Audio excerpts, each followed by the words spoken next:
Prydain, y flwyddyn 552, Ynys Rhanedig, y cleddyf sy'n rheoli bellach, ac mae rhaid i bawb ddilyn y drefn, yn enwedig plant, yn enwedig merched. Pawb heblaw merch 12 oed o'r enw Ina. Clywodd Ina sŵn chwerthin iach yn agosau, a gwelodd griw o blant tua'r un oed â hi yn cerdded at y bont.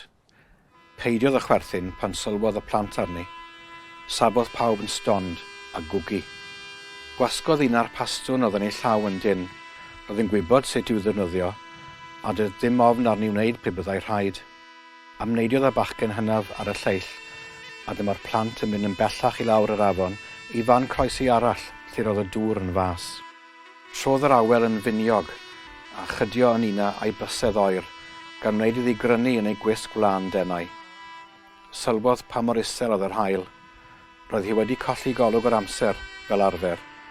Gwell iddi frysio, neu mi fyddai'n hwyr i swper. Y swper olaf.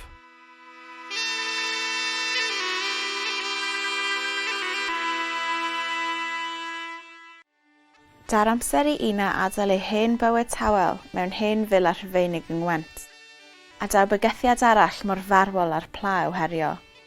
Bygythiad sy'n ei hyrddio ar daith beryglus.